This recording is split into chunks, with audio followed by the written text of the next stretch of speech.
Zdravo, poslušalke in poslušalci, bralke in bralci Večera. Veseli smo, da ste v naši družbi. To je Večer zjutraj, dnevni informativni podcast, v katerem vam predstavljamo Večerove udarne novice dneva. Danes je četrtek, 31. julij 2025. Moje ime je Miha Dajčman. V nadaljevanju. Dodatno delo zdravnikov pod lupo KPK. Cene čokoladnih izdelkov so v Sloveniji v zadnjem letu narasle za kar 24%. Zakaj višje cene? Danes ob 20. uri bo Maribor v Ljudskem vrtu gostil Paksi, ki ima s prve tekme minimalno prednost. Naročite se na podcast, da boste obveščeni ob izdaji naslednje epizode. Vse skozi sem z vami na vecer.com. Nadzor nad dodatnim delom zdravstvenega osebja je neustrezen, ugotavlja Komisija za preprečevanje korupcije v analizi obeh kliničnih centrov v državi. Komisija za preprečevanje korupcije je pod drobnogled vzela dodatno delo zaposlenih v UKC Ljubljana in UKC Maribor. V poročilu je izpostavila številna korupcijska tveganja in predlagala več ukrepov.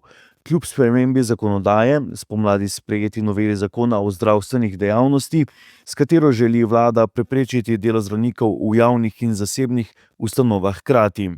Citiram, za še bolj dostopen in učinkovit javni zdravstveni sistem lahko država poskrbi tudi z upoštevanjem izdanih priporočil, je prepričan predsednik KPK Robert Šumi.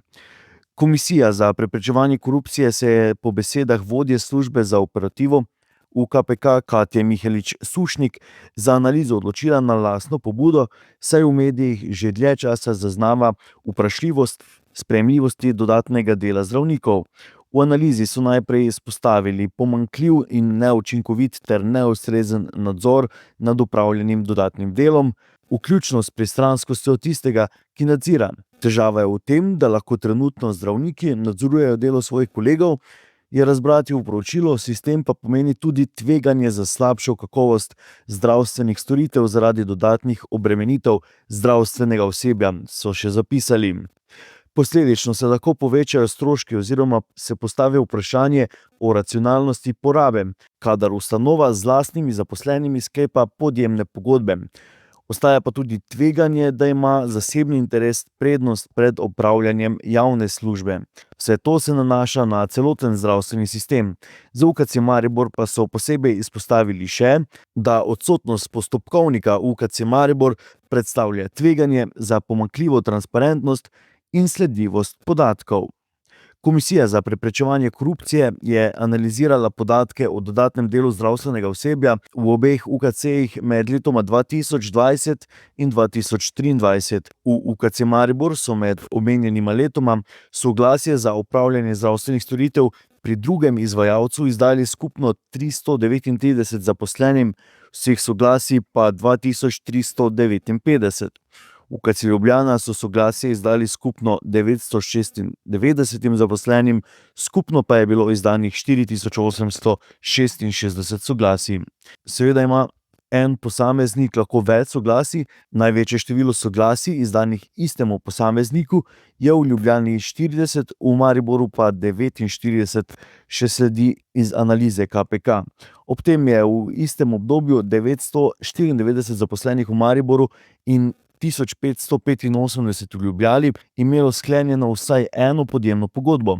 Skupno število sklenjenih podjemnih pogodb je bilo v Mariboru 2288, v Ljubljani pa 5462. Posameznik z največ pogodbami je imel v Mariboru sklenjenih 14 pogodb, v Ljubljani 20. Toda te številke ne odražajo nujno realnega vpogleda v število soglasij.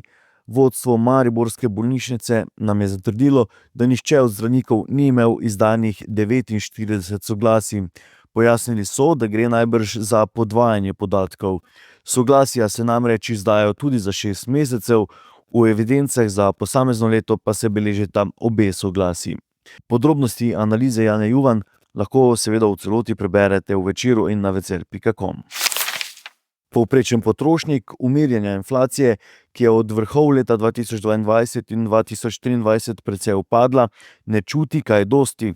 Naraščajo predvsem cene nekaterih živil, pri čemer je zagotovo najbolj izrazita podražitev Slovencem priljubljene čokolade. Čokolada je ena najbolj priljubljenih slaščic pri nas, Po nekaterih ocenah naj bi povprečen državljan na leto pojedel približno 4 kg čokolade. A vse kaže na to, da bi se lahko te številke v prihodnosti zmanjšale, saj bo čokoladni užitek postal izrazito dražji. Čokoladi namreč zaradi slabih vremenskih razmer v zahodni Afriki že nekaj časa grozi podražitev, predvsem zaradi dviga cene kakava, ene njenih ključnih sestavin. Cena kakava se je od leta 2023 skoraj potrojila. Vrh je dosegla 18. decembra lani, ko so terminske pogodbe za surovino presegle $12,500 ameriških, kar je 6-krat več od dolgoletnega povprečja. Rast cen lahko pripišemo predvsem bolezni črnih strokov, ki je prizadela pridelke v zahodni Afriki, in neugodnim vremenskim razmeram. Trenutno se cena za tono kakava giblje pri $8,300. Kljub umiritvi inflacije na ciljno raven okoli 2%, junijska stopnja inflacije v Sloveniji je znašala 2,2% medletno, je stopnja inflacije cen hrane in brezalkoholnih pijač opazno višja. Po podatkih Statističnega urada Republike Slovenije je ta junija znašala 6,7% medletno, pri čemer je bila medletna podražitev čokolade kar 24%. V zadnjih letih je po podatkih urada prav tako naraščala maloprodajna cena čokolade. Zahodna Afrika zajema 70% svetovne proizvodnje kakava, od tega samo slonokoščena obala 45%. Napovedi za sedanjo rastno sezono predvidevajo 25% zmanjšanje pridelka v primerjavi s prejšnjim letom.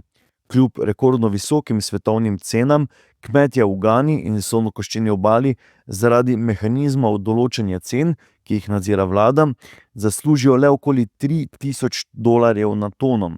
Zaradi te razlike kakav tihotapijo v sosednje države. No, analizo Mihaela Šmirmavla v celoti preberite na večer.com in obvezno si ob branju seveda privoščite košček čokolade, dokler je ta še dostopna.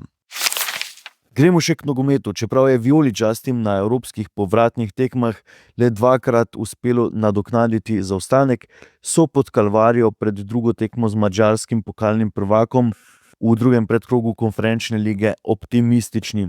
Razloge za to imajo, saj so si v Pakšu varovanci Tugberka Tanrivermiša priigrali kopico priložnosti, minuli vikend pa so pod vodstvom novega trenerja prvič slavili, ko so v gosteh premagali Domžale. Zaradi poškodbe stegenske mišice v kadru ne bo Žige Repasa, ki ga je trener pohvalil za odlično igro v prvem polčasu dvoboja v Domžalah, prav tako za nastop še nekaj časa ne bo nared Luka Krajnc. Z ekipo ni tudi Jana Repasa, ki bo bržkone kmalu postal nekdanji član Maribora, Orfejem Vina, ki je moral v Domžalah po trčenju z branilcem Luko Kambičem z igrišča že v 9. minuti, pa že trenira z moštvom in bo med kandidati za današnji nastop. Pričakovati je, da bo namesto Gabonca prvič v tej sezoni od začetka igral Benjamin Teteh, najboljši strelec Maribora v prejšnji sezoni. Tekmo Maribora bomo spremljali na večer.com.